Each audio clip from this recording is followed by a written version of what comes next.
Good morning, everyone.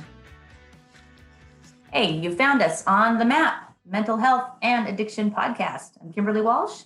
And I'm here with my co-hosts and amigos and partners in crime, the amazing Andy Panda Bernstein. What's going on? And with the incomparable Kristen Perry Wow. Long. Incomparable. I don't know Hello. about that. So, for you guys who are new to the podcast, just so you know, a little intro here. Chris Long has been in this industry for many years, dedicating herself to working with families, helping people get into treatment. Andy has been an advocate for changing the landscape of mental health and addiction, both as the producer of Crosscheck Radio. Mike, mute yourself. Mike, we can hear you. With the hockey legends, well, little technical difficulties, Kevin Stevens, and through his own experiences. As for me, I own and operate Brady's Landing, which is a sober home for women on the Cape. We put this together, this podcast, because all three of us are very passionate about reducing the stigma around mental health and addiction. And we believe that the more light we shed on these topics, the less people will shun, ostracize, and otherwise punish those who suffer from mental illness and addiction. We have a new feature for you guys. We are able to take your questions on live Facebook. So post whatever you want to. We'll be able to see it. We're monitoring all your questions, and we can help out in that way too. So before Chris introduces our guest for today, we like to do a check-in real quick. Andy, you want to start us off? Yeah. I'm all right. Not great. Not bad. How's that walking going, Andy? Good. I did my 10,000 steps yesterday, and I need to do it. Get out of the house. I'm okay. Don't watch the news. That's my suggestion. Yes, especially now because there's so much confusion. Kooky. It's kooky. It's kooky. It is kooky. Yeah. Trying to stay positive in this. Absolutely. Hopefully the economy will open up soon, right? Yeah. I think it's more than money, though, too. At the same time, I think making sure that people are healthy and safe, I think That's what I mean. Yeah. Probably, but it's a luxury, to stay home. It's kind of a luxury if you think about it on some level. Some people can't. They don't have, so I could go on all day. So I'm not going to do that. Kind of all how you look at it, right? It could be a blessing to be able to stay home, be with your family, that type of thing, or it could be something tragic. But I think it's a little both sometimes. Yep. Yeah. Chris, what about you? I'm all right. I did joined a Zoom meeting yesterday with the Boston PLA or Massachusetts PLA, and got to see some colleagues, I guess you could call them. And it was just fun to check in. And, we discussed a little bit about self-care and what that looks like for each of us. And it was kind of funny because we're all like, we have so much time that we don't know what to do with all this time. We all agreed that we work better when our plate is overflowing and have so much to do. And now that we have nothing to do, you make all these lists. When you talk to people when they say, I'm going to get this project done, and I'm going to get that project done, and I can't wait to start this, whatever. And then now they're talking about opening up again slowly and people going back to work, and everybody's like, oh, I didn't get this done and I didn't get that done. And it's like, it's just one or the other. It's either you're happy or you're not, there's no just whatever's hour to hour. Yeah. Somebody asked me, I'm like, I'm hour to hour. Yeah. Yeah, ask me in 10 minutes, I'll tell you. Yeah, right. I'll tell you by the end of the show, I could be in a better mood. Who knows? Right. Yes, yeah. I understand. Well, good. Should we then bring it? Go ahead, Andy. Do you have a news article? I just wanted to throw something out there. I have to throw it out there because it's so bizarre. Have you guys seen that commercial for one of the liquor companies? Not seen it, but I read that this morning when you sent it. I was like, what? Crazy. It's we've got it on. Look at that. We all miss our another work from home day in the book. Time for a it's cocktail. So crazy because Charlie, the guy's home alone. Bobby, right? Mark, And he's Zoe, looking at all the Gabby, different household items and Mimi, calling Mike, names to come them. on. Tom It's with like, an H, oh, Rodrigo, there's, Marcello, hello, Big T. George. And Professor, would you care to join so me for he's a cocktail in the basically, lounge? if you read too much into it, and maybe Snaggles, I'm reading too much into Bastion, it, it's like, all Henry, right, Reggie, it's you look okay to be thirsty. home, I'll take that isolated, wink as a drinking, yes. talking to Maurice, have yourself. you met Kendall, Talking to Kendall, your Maria, inanimate Maria, objects Right, around the house. right. Leonard, Ronnie, Like- will you tickle the Oh. ivories? Did you guys Shazzer, read Esther, what I Uncle sent you? Cliff, look Did at I you. text it? Yeah. Jeannie, Tell That that. those Linda, numbers. back Hold from on, I gotta Paris, pull. see. Wait, I sent them to Toasty both of It's you. the most bizarre commercial. That is But I'm a funny, though. 12-year-old. I'm a 12-year-old, so it's funny to me. I believe we're in Right? good company. It's morbidly Let's drink funny. to That's what that. I'm saying. It's horrifyingly funny, but it's Yeah. sad. At the same time, it's like, oh yeah, hang out, drink, And when did liquor become an essential service anyway? I was just wondering. I don't how know. that Well, I know. happened. And you know what's funny? Media, and we've talked about this before, media is so powerful. It is so powerful that, believe me, they wouldn't spend all the money they spent on advertising if it wasn't.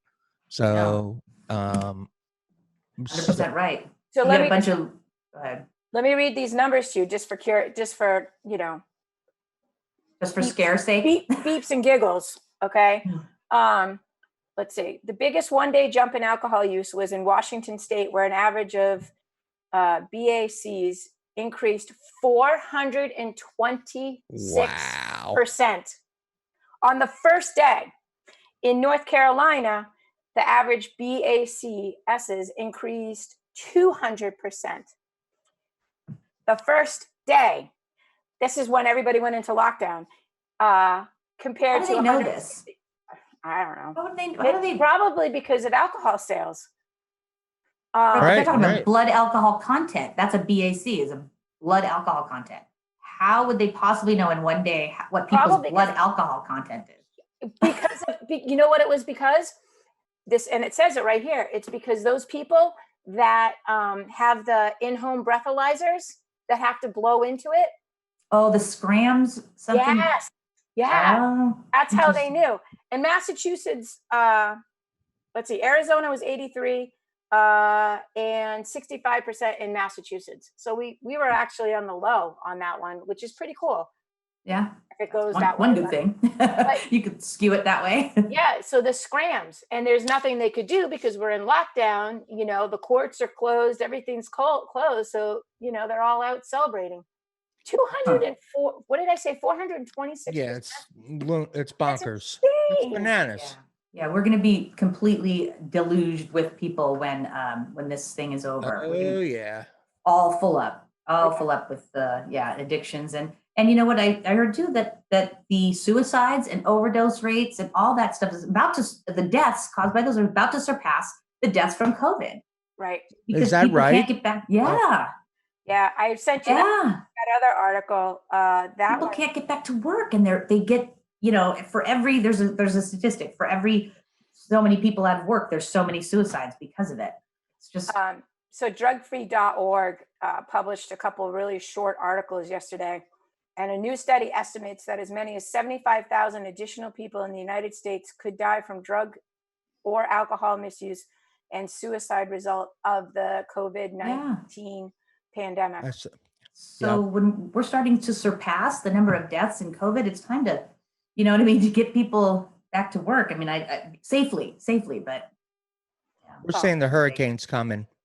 I mean, it's coming. Yeah. It's scary. Yeah. It's very scary. It is scary. Both sides are scary. Both options. They're not good options, but you know. All right, let's bring Richie in. Bring Richie in. Please. Nothing. So I met Richie probably 3 years ago via social media. He reached out to me looking for a female guest for his show. He was on a timeline, so I hooked him up with a friend, and she was unable to help him, but through connections, we have become good buddies. And he's a motivational speaker. He shares his story. He's an author. I am a heroin addict. I think Are you producing? He might be producing a couple or trying to produce a couple of movies or films or short films, or he's participated in them. He is a survivor and has an incredible story to share. And without further ado, let's welcome Richie Farrell. You're muted, Richie.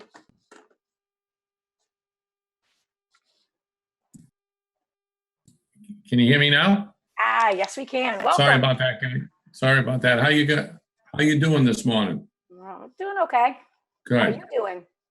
I'm doing okay. I mean, this disease is really difficult. I had someone close to me I had to bring to the hospital last night, so it was it's difficult. It's not easy, but hey, you do the best you can, right?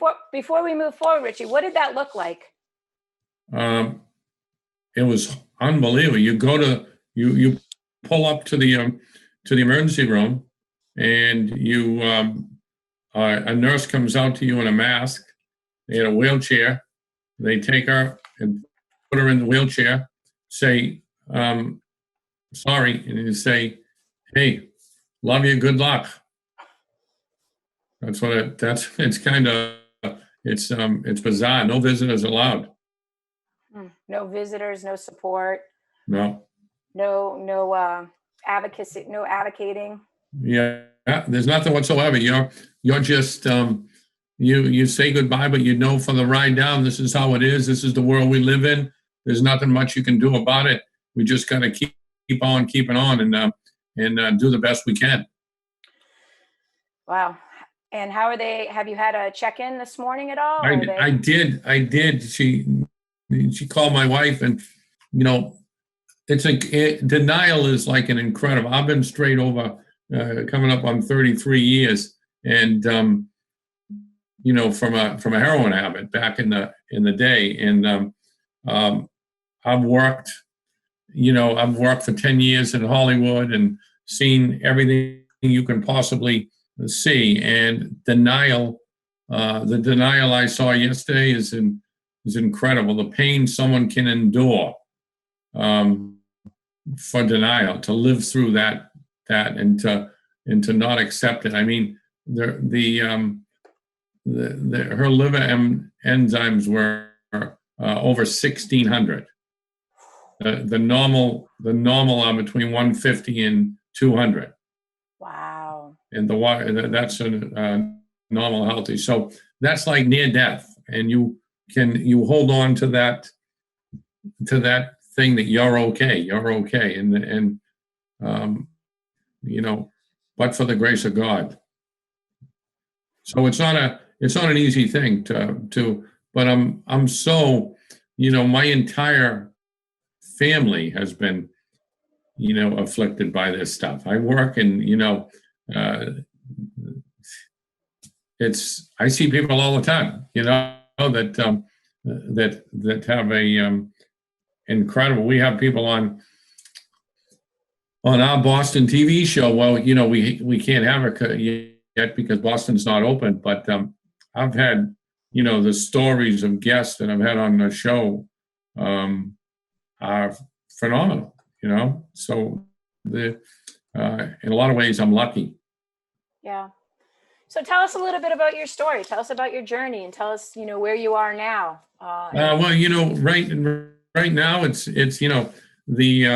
I'm a writer, and I have a company called Legacy 1111, which when I came back from Hollywood 3 years ago, I was involved in the movie The Fighter, and from that I spent 5 years working on that film, and from that I went to LA, and I lived in New Hampshire part-time, and I lived in LA in West Hollywood part-time, and became a WGA screenwriter and worked on films that Sony would send me the dialogue. There's a part of the WGA contract that is a polisher, and that's what I did. So I would basically polish dialogue that was dark,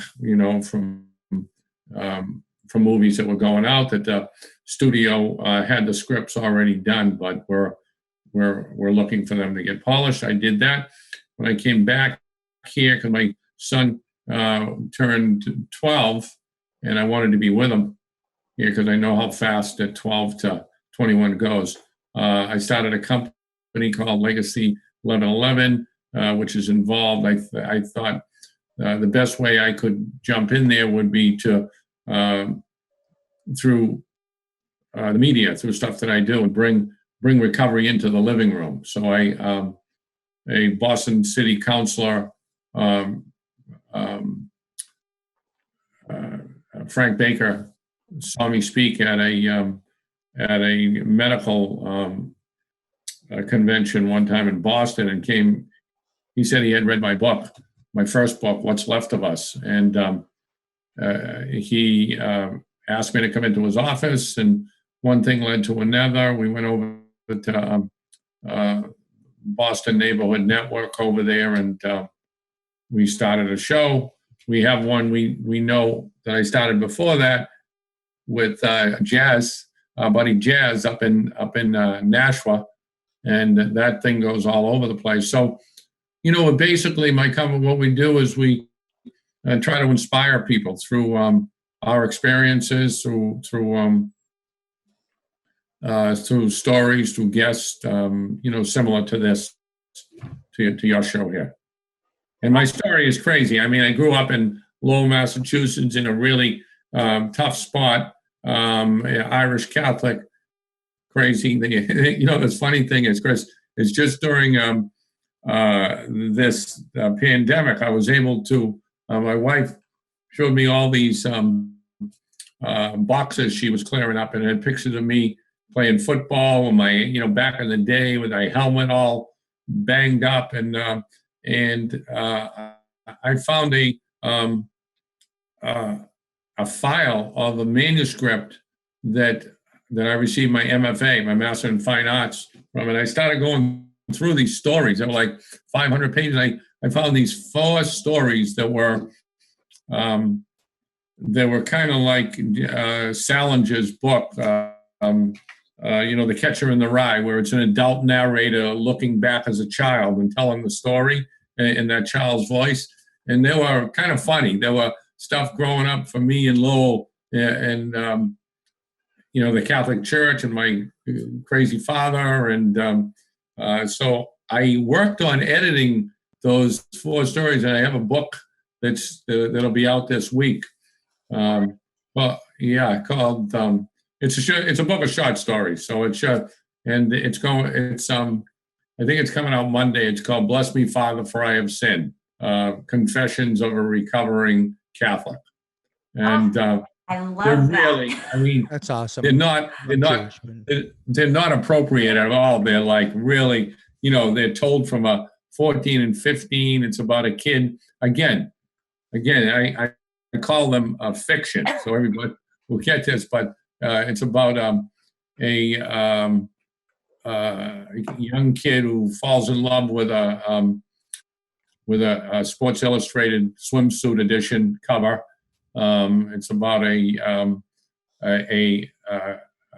some of the stories aren't appropriate, and I'm sure the Me Too, but they're funny. They're just funny stories, and so I do that, and what I got from that, Chris, is that I plan on I have these incredible stories that what we call in LA scriptments, and they're a combination script and treatment, and I have like maybe 20 of them, and they're really that you pitch to studios, and you go, and some that I sold, some that are just there, and so I'm going to turn them into short stories, and I'm going to publish one a month with my publishing company. That's And awesome. just keep, and I'm going to use that money. I charge like $1 to $2.99. Well, Kindle Select makes you charge $2.99, but and I'm going to use that money to just take the exit team show all over the country and public access stations all over. Hey, That's hey, awesome. hey, Richie, I had a question. Yeah. You do some work with, obviously, The Fighter. Yeah. Is one of my favorite movies, so love it. But Yeah. my question is, so Mickey Ward, obviously, local fighter hero. Yeah. Brother, Dickie. Yeah. You worked with him, right? As I far ran with Dickie. Dickie's my age, and we ran. So I'm related to that family. Okay. The Eklunds, the Wards, there's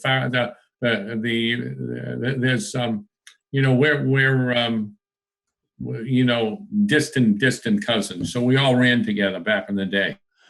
he, they did the story. I guess that was your story, right? About Yeah. doing the HBO Yeah. documentary, and that he High on Crack Street. right, and he thought he was fighting. That you guys were doing a documentary on him beating Sugar Ray Leonard. No, that's not. But knocking him down. No, see that the one thing people have to realize is that, and I learned this a long time ago, is that I learned Darren Aronofsky, the great director, told me one thing: never read your reviews, never read what people write about you, because 95% of them aren't the truth. You'll if they're good ones, you'll get an ego and you'll forget what's real. So that's not true. He knew the entire time that we were making a documentary film on crack cocaine. Okay. In the attempt that to help others, and I was like a year and a half straight, and it was one of the biggest mistakes I ever made in my life, because I crossed the line. I really You weren't ready, right? What's that? Were you ready to do something like that? No, but you know what? So I went in 91 to 93. I covered the war in Bosnia, and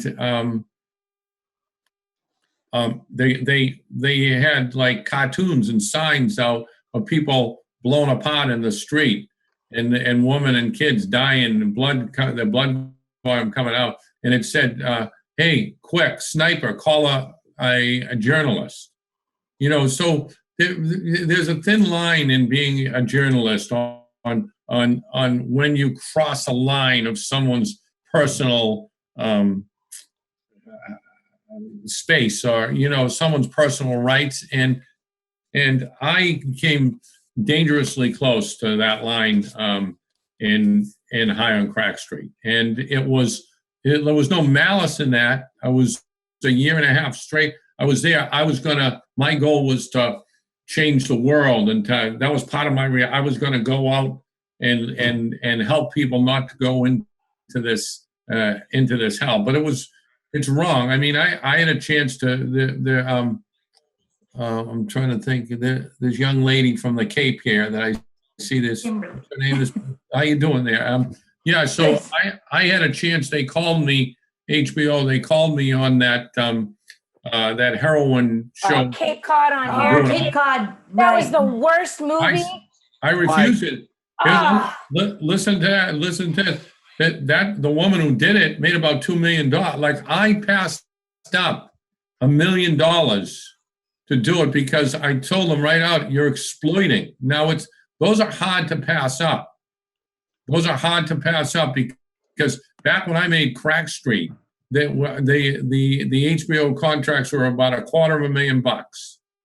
Now they're about $2 million. So I knew when they learned, I knew what I was going to pass up. But I had done that. I said, I did this gig. There's no way I'm going to tape someone drooling, nodding out, falling flight down.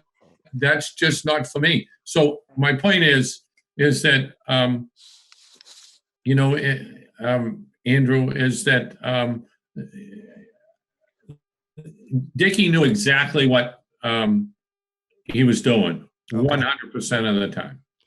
Got it. I won the DuPont Columbia for that, one of the highest awards a journalist can get. And before there was word out. Some haters put some word in that we had done this and we had done that. They actually went to prison.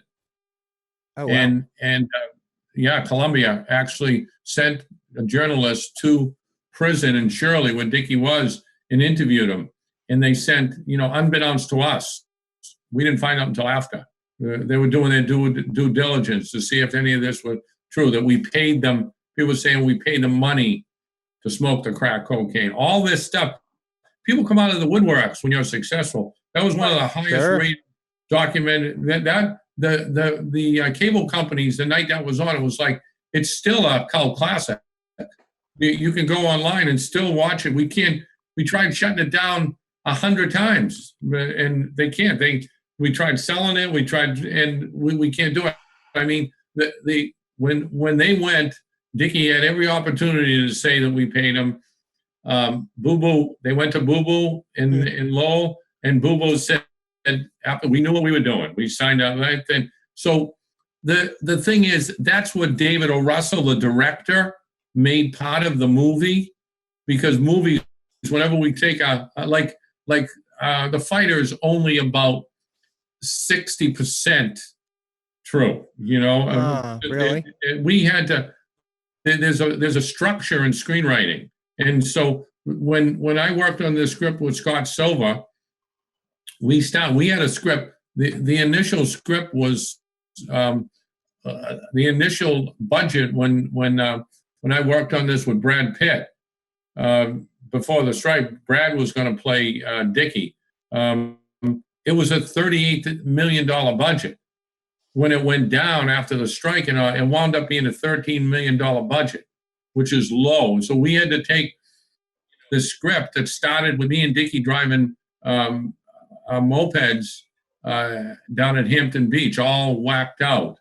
And him, it was a week before the fight, and we were letting the bikinis cross the street, and Dickie wasn't paying attention, looking at the girls, and crashed into a car, and the footped went right through his leg. He actually fought Sugar Ray Leonard with this hole in his leg.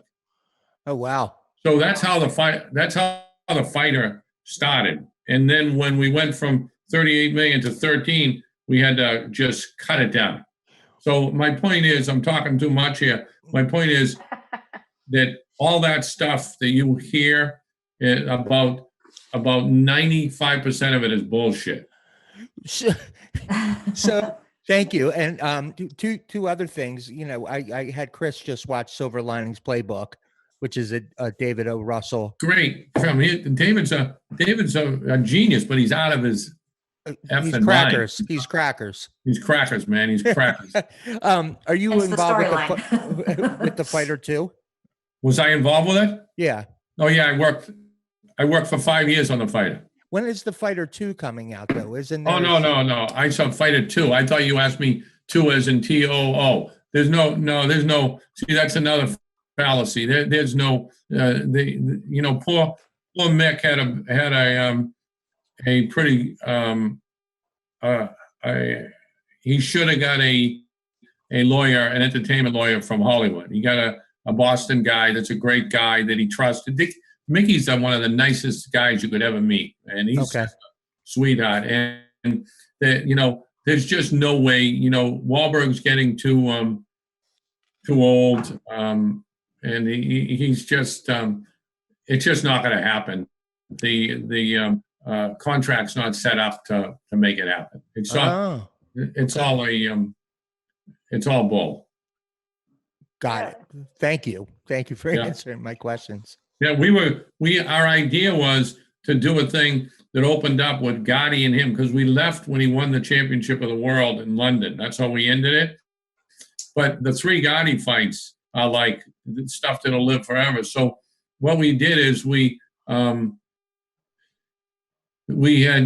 pitched the idea to, I forget if it was Warner Brothers or someone. We had pitched them the idea of opening up, in being brought in the ambulance and being like all messed up and all cut and bleeding, and all of a sudden pulling back the emergency room drape, and there's Gotti, which is a true story. And they became friends after the first fight. And so that's how we were gonna, would have been a great film. But Wow. I worked on a lot of great, I worked on a film for 2 years with Catherine Hardwick, who did the first Twilight. And it's called Bitch Posse. It would have been like it would have won every Academy Award you could possibly think of. But things, think of making a movie as like this giant clock in London. This big tower with all these wheels that are turned, and if there's like 80 of them to keep the time going, right? And if one of them doesn't work, the whole clock doesn't work. Okay. Do you see? Sorry to. No. Do you see that there is room for more movies about mental health and addiction? Do you think we need more of those? Yeah, I've got a movie that it's the last movie because I'm basically out of it. It's the last movie I'm gonna be on. I still have like 4 or 5 of them in development. Like as a writer, you sell them and they have so long, and 5 to 7 years, depending, they come back to you. And I had sold my my book, What's Left of Us, my first book, to Channing Tatum. And I wrote it as 7 days in a court-ordered detox. And so I wrote a script, and we were going to make the movie, and I was a little upset about Channing playing me because I'm so much better looking than Channing Tatum. No. So, but, I knew that was coming. Yeah. But the it didn't work out. Poor Chan's got some issues that maybe one day we'll be able to have him on a show like this. But so that script is back to me, and as soon as this pandemic is over, I'm going to work to basically make a $2 million film here at Tewksbury State Hospital in Massachusetts, and or Boston Cab. Richie, maybe yeah, well, maybe you'll be able to get Brad Pitt to do that one. No, Brad is. But we need a young kid with $2 million. We need a young kid, that is on his way up, and wants to get, dramas. This is dark. It's in a detail. The entire thing's shot in. I don't know if you're familiar. Is it Kim or Kimberly? Kimberly. Kimberly, if you're familiar with Lowell, Massachusetts at all. Yeah, but, I'm aware. Okay, so I'm in recovery too. Yeah, there was a detox. There was state-run called Lowell Detox, and it was up on a hill next to Solomon Mental Health, and it was like built in 1920, and the One Flew Cuckoo's, the movie one. It made One Flew Over the Cuckoo's Nest look like a 4-star hotel. That's how bad this place was. Nurse Ratched. Yeah. Yeah. So they tore it down. So the closest thing to this is the closed down unit at Tewksbury State Hospital. Right as you come on the campus, they say it's haunted, and oh my God, it's like perfect. It's built in that time, just the same award type of thing. So that's where we hope to get it. But yeah, there's some great opportunities, I think, that to make movies like this. The problem is the last one didn't do well. Like I tried to get my buddy there from Marblehead's movie about her daughter to through my agent and stuff, and it's a great, she's a great writer. It's a great first book. But it came right after Nick Sheff's story, about that beautiful boy or whatever, and it failed miserably at the box office. So this is a business, and Why do you think that people, like Beautiful Boy and Ben's Back, Yeah. right? Two different views of addiction in a family. I found both movies to be very real, have a lot of reality in it. Why do you think that these types of movies just won't sell? I think for the same type of movie reason that we have such a problem with stigma. I mean, it's the exact same thing. It's like, wow, it's like, how can you, so all this person wanted last night, my family member went to the hospital, and this morning again was, don't tell anybody. Please don't tell anybody. Tell my boss. And so it's, this is incredible, right? What we know, these wonderful stories about denial. I mean, wonderful meaning they could really have an impact and help break that stigma. But to get someone to pay $9 or $10 to go to the movie theater is a different situation. We're talking about executives that don't.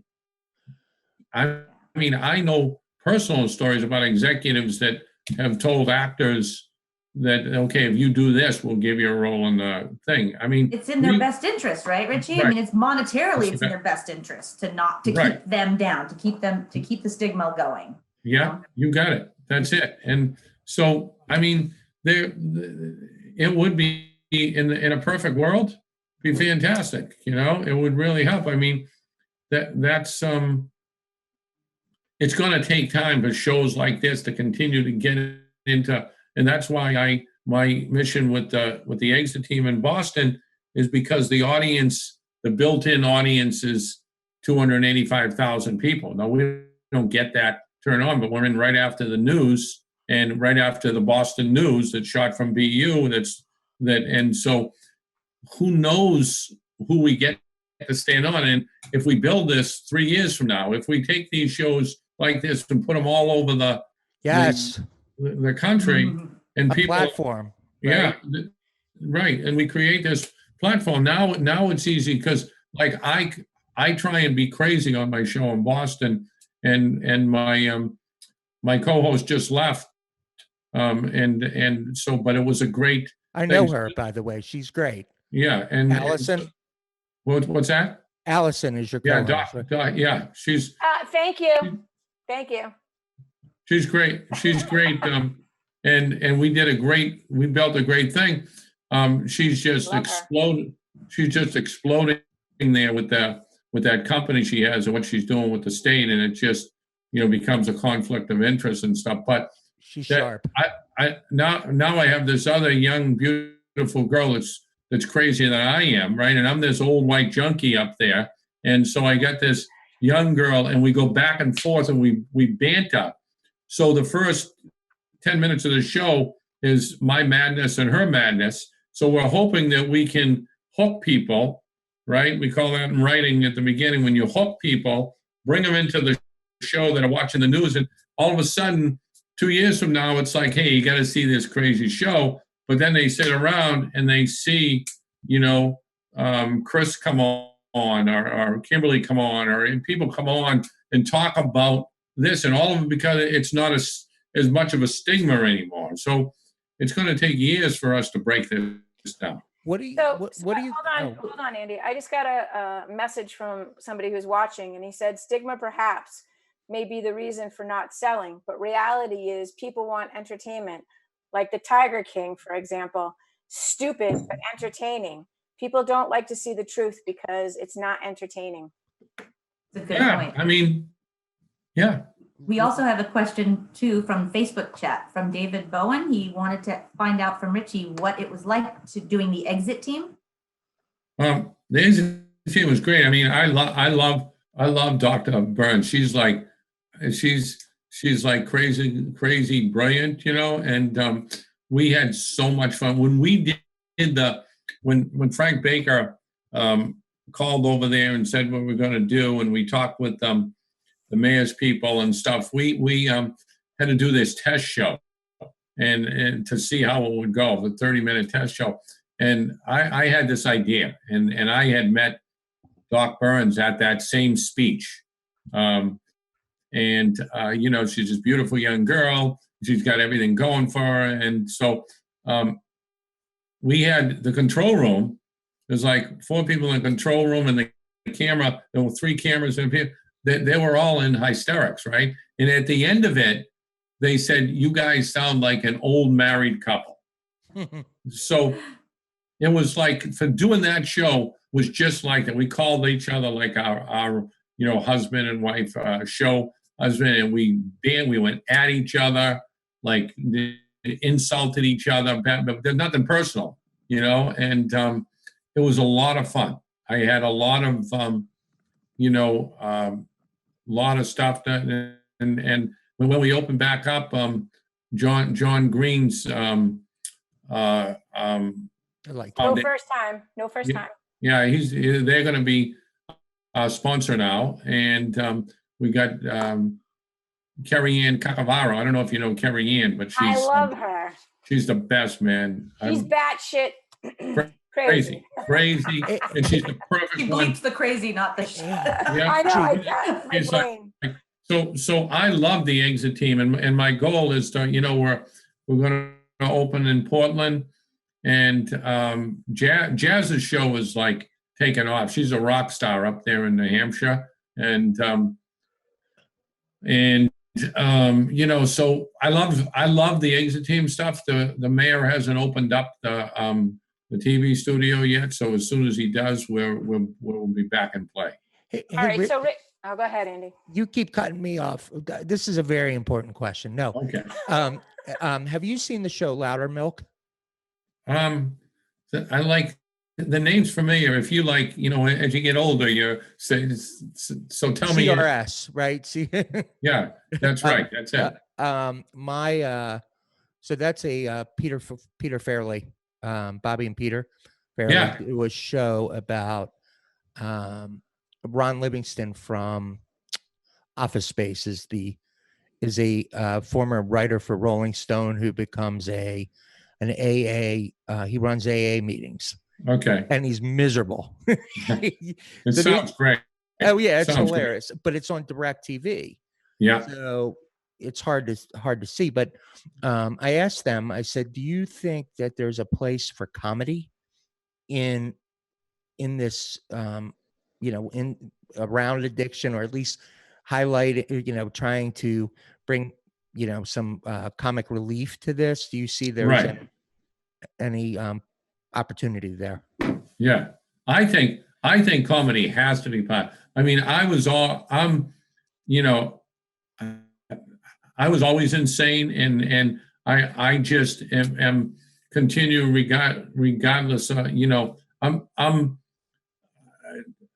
I'm 63, and I work out every morning at 4:30. I did last month.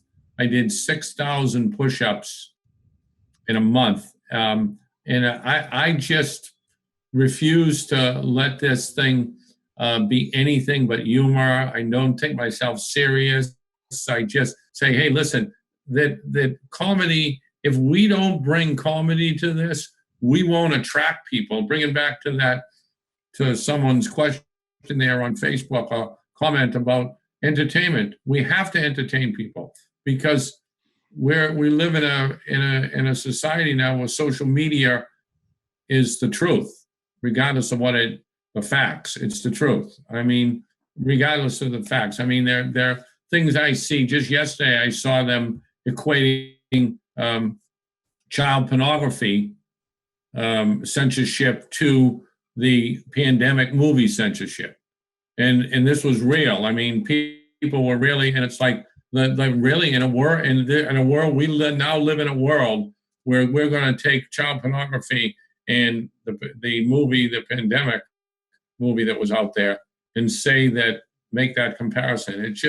It blows me away. So if we don't have humor in this, we've got to, we're not going to succeed. And people are too serious. They need to, you know. Sometimes it's funny. It's really funny stuff, right? Yeah, it is. I mean, if you read it,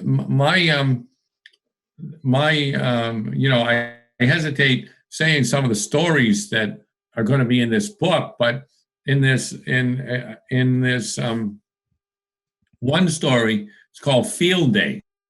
Now, I'm not saying that we did this, so let me be right up front and saying to that, but there was Field Day in Lowell where the school shut down and there was this big parade and we went to Holy Ghost Fire. It was this big thing, May 1st. And we had the sixth grade kids had this contest, and forgive me, I apologize up front. I know people would, but it was a breast squeezing contest. What? And I know that's horrible, Chris. but we're talking about humor, and there was this whole set of rules. It started downtown the thing, and it was about the crowds were so big, and how we practiced in Bon Marché, and you know we were 13, and I'm not saying we did this. This is fiction. But my point of the matter is that they're funny, you know. And I try and do that with you know, you'll see one of my characters in the Detox, Crazy Mary, true you know, beautiful girl. I loved her. She's gone now, but she's like freaking hilarious. I mean, the stuff in this Detox that happens in the Detox with Tommy Ellis and the Wet Brain, and the kid that drinks a bottle of Scope and is on antabuse and almost died. It's just they're tragic, but they're hilarious. Richie, what would you say would be the top films or documentaries that people should see about mental health and addiction? What are the must-see ones that in your opinion? Oh man, you know, Sorry, I didn't catch that. Try tapping above to edit. Sorry. What happened? Nothing. Go ahead. Okay, I'm sorry. You know, that's a good question, Kimberly, and I wish I had the answers. I mean, let's see. I don't know. I mean, to be honest with you, I don't know. I haven't really watched many of them. I'm trying to think. I'm trying to think. And then Chris, do you know any good ones? Or Well, I mean, I think Beautiful Boy and Ben is Back is a good kind of, you know, I mean, Julia Roberts really, for the most part, depicted what a mother goes through. Right. You know, and Ben is Back is kind of a dad's version of what a dad goes through. And, you know, you kind of in both of them, you see how a family is directly affected. I mean, as far as movies go, you know, no, there's really not anything out there that tells the real story. The Kimberly, the one that just came to me, and I don't know, but I'm more of a dramatic guy and a love story type of guy, is The Star Is Born. And it was, good one. but I got up, I was sitting next to my wife, I said, I'm not watching the ending. I know what's going to happen. And I walked out. I couldn't see him hang himself. It was just like, my eyes fill up now thinking about it. It's just that. So if we're going to talk about life, here's a guy that had it all. Millions fans, and he just couldn't, you know, the love of his life, he couldn't. So if you ever want to see a story of what the horrors of this, that was the one when I was thinking about what you were saying, Chris. That's so let me go here with this. Our forecast, you know, when this pandemic, you know, when we're through the 4 stages of this pandemic, I quoted this morning an article that was written in Drug Free, I think, about 75,000 people have passed because since this pandemic, because of suicide and drugs and alcohol. What do you think is going to happen? Man, I got to tell you, I was telling I wouldn't want her. I mean, people like you, Kimberly, and people that have these homes and stuff, that's the frontline people, because I don't know. I remember myself, I was coming off 10 bags a day of heroin. I was like the end of the world. I was either going to jail for a long time or was going to get this. And I got to tell you, I went to a meeting. I worked out in the gym early in the morning, and then walked up the street to the little shelter to a meeting, went to a lunchtime meeting, went to a night meeting. I went to 3 meetings a day. My sponsor around people constantly. I don't know how people, I mean, this is great meeting you guys on Zoom and stuff, but I don't know how people turn off the Zoom and then are left with themselves. And that's it's a tough thing. So this other pandemic that we're not talking about now, because there's one in front of it, is going to go on for quite some time. It's funny you say pandemic. I've been calling this for years a pandemic, and they will not give it the pandemic title. They'll only call it an epidemic, which is, a definition of a pandemic is something that happens in multiple states, countries, and everything else. And we've been in a pandemic with substance abuse and mental health issues for years, and we can't get that title. We can't get that. It's because it's a moral issue to them. Someone walks into a place and gets a moist particle in their nose and gets affected and dies, right? But someone that takes a needle and puts it in their arm is different than that. And that's the whole thing. It's just, morals are the key to everything, right? Is that the most the worst people on the planet have the best morals. I mean, they come off in appearance, but behind their back, they're horrible individuals. Usually the case, for sure.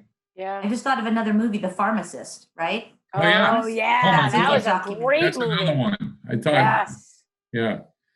And Richie, I want to try out for the part of Nurse Ratched in your documentary. She's the best.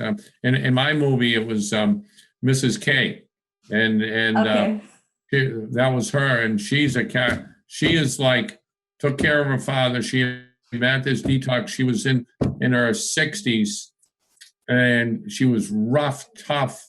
Didn't take any crap at all, and she was the one at the end that told me to go next door and tell me the Solomon's mental health, because she actually crossed her line.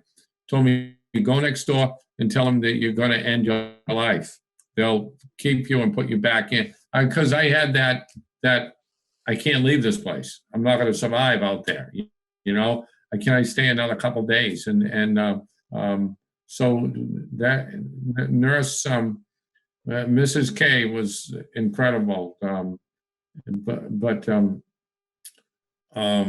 Yeah, okay, you can play her. Virginia Madsen wanted to play her, so you can fight her. She might be a better option. She might be a better choice, just But it's just the moral issue, Chris, is what comes to play all the time. Yeah, it's hard. All right, so where can people find you, and how can we get in touch with you other than legacy11.com. Legacy 1111. So it's spelled out. Legacy and then 11 spelled out and then the number 11. Okay. That's awesome. Great. Yeah, that's you. Thank you so much, Richie. Your story is amazing. Thank you. Great meeting you. Great meeting you, Andrew, Kimberly. Chris, hope to see you again. Absolutely. All right, guys. Have a great weekend. Love you all. Bye-bye. Thanks, Richie. Bye. Take See you, care. Richie. Bye.